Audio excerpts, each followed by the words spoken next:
The hallway was too narrow, and the air smelled like old wood and damp rain. I stood in front of the door with the number 6 hanging crookedly, my heart hitting my ribs like a trapped bird. I didn't have a key, but the handle turned under my palm with a heavy, metallic click. It shouldn't have been that easy to cross the line.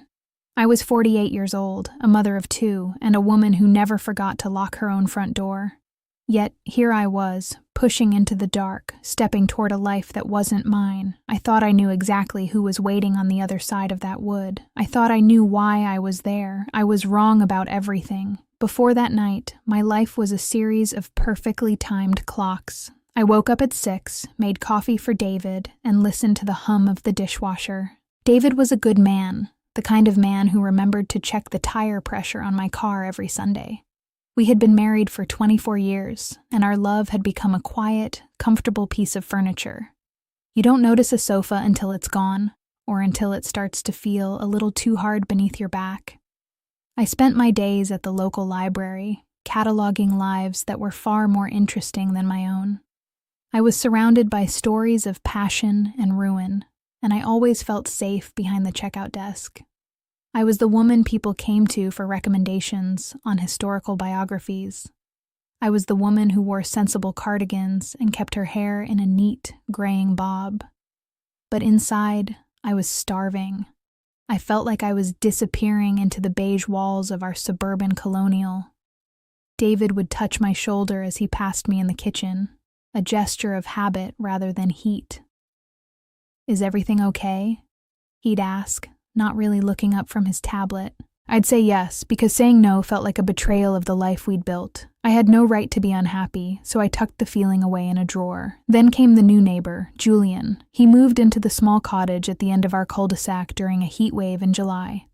He was 27, a freelance illustrator with messy, dark hair and a way of looking at me that made me feel like I was under a spotlight. The first time we spoke, I was watering the hydrangeas, and he stopped his bike at the edge of my lawn. "You have the most patient eyes I've ever seen," he said.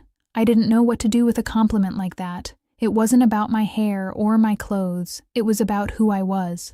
He started coming to the library, always finding a reason to stand by my desk. He'd ask for books on architecture, then spend an hour talking about the way light hits a building at sunset. I found myself looking forward to the sound of the library's bell, hoping it was him.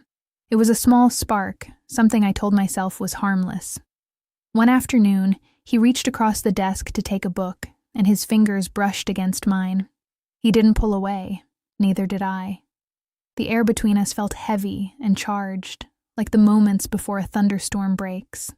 He leaned in and whispered, "You don't belong in this quiet place, Elena." I went home that night and looked at myself in the bathroom mirror for 20 minutes. I saw the fine lines around my eyes and the way my neck was starting to soften. I felt like an old house that had been suddenly lit from within. It was terrifying. Julian began texting me late at night. Short messages that felt like secrets. "I'm thinking about the way you smile when you think no one is looking," he wrote once. I would read them in the dark, the blue light of the phone illuminating my face while David slept soundly beside me. My husband's breathing was steady and rhythmic, the sound of safety. Julian's messages were the sound of danger. I started making excuses to go for walks after dinner. I'd meet Julian at the edge of the woods where the streetlights couldn't reach us. We never did anything more than talk, but the talk was more intimate than 20 years of marriage. He told me he saw the fire in me that everyone else ignored. He told me he wanted to draw me, not as I was, but as I felt. I was a woman of nearly 50, acting like a girl of 19, and the shame was a dull ache in my stomach, but the thrill was louder. One night, David asked where I was going, and I lied without even blinking. I told him I was going to the grocery store for milk. I walked straight to Julian's cottage instead. He was standing on the porch, waiting for me. "You're late," he said, his voice low and raspy. He reached out and tucked a loose strand of hair behind my ear. I felt a shiver run down my spine that had nothing to do with the night air. "I should go home," I said, but I didn't move. Instead, I let him lead me inside. The cottage was messy, filled with canvases and the smell of turpentine and expensive cigarettes. He sat me down on a stool and started to sketch, his eyes darting between me and the paper. The silence was thick, broken only by the scratching of his pencil.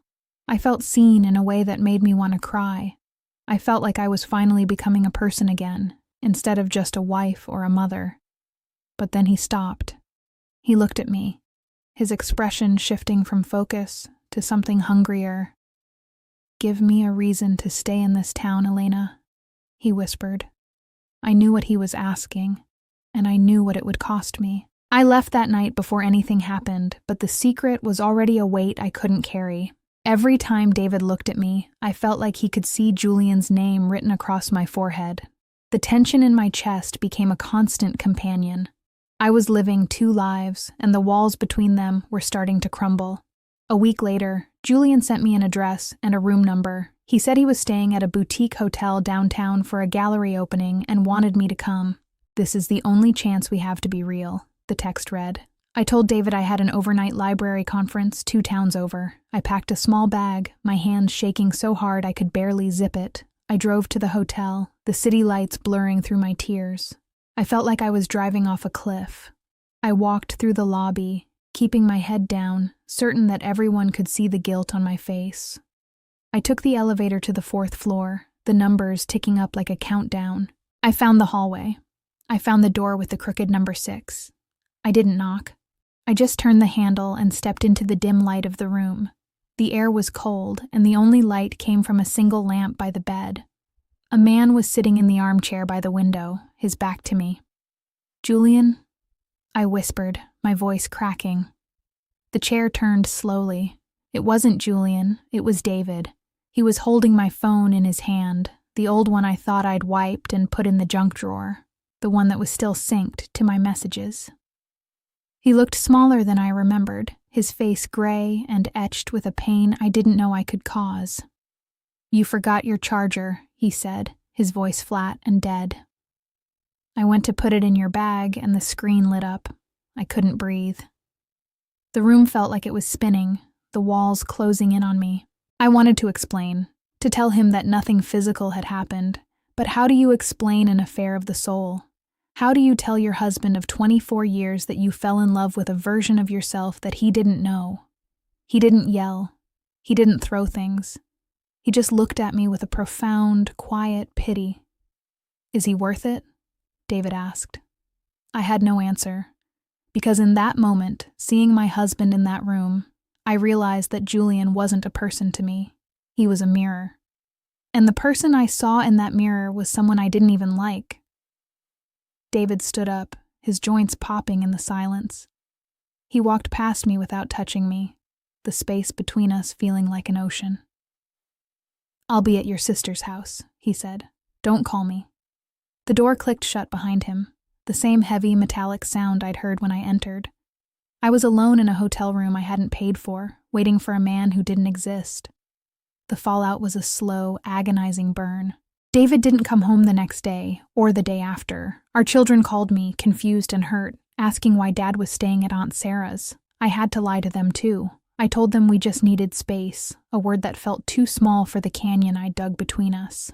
I stopped going to the library. I couldn't stand the sight of the books, the stories of people making mistakes and finding redemption. I realized there is no redemption for some things. I went to Julian's cottage once, a week later, looking for... I don't even know. Closure? A reason? The cottage was empty. A for rent sign was hammered into the brown grass of the lawn. He hadn't even said goodbye. To him, I was just a sketch, a temporary muse for a summer he'd already forgotten. I was 48, and I had destroyed my life for a man who didn't even bother to leave a note. The silence in our house became a physical presence. I'd walk into the kitchen and see David's coffee mug sitting on the counter, a layer of dust settling on the rim. I spent my nights sitting in the dark, wondering how I had let a few words and a brush of a hand ruin 24 years of history. Eventually, David came back, but he didn't really return. We live in the same house now, moving around each other like ghosts in a haunted hallway. We talk about the weather and the grocery list. We are polite, the way strangers are polite on a bus. He never checks the tire pressure on my car anymore. He doesn't ask if I'm okay. He knows the answer, and he doesn't want to hear it. I still have that feeling of being invisible, but now it's worse. I am invisible because I chose to be. I look at the door to our bedroom every night before I turn out the light. I think about the handle turning under my hand in that hotel. I think about the crooked number 6. I crossed a threshold I can never step back over, and the worst part isn't that I lost my husband. The worst part is that I finally found the woman I was looking for, and I hate her. I'm still waiting for the clocks to start ticking again, but the house is silent. I traded a lifetime of safety for a moment of being seen, and now I have to live with the darkness. I thought I opened the door to a new life, but I only succeeded in locking myself out of the old one.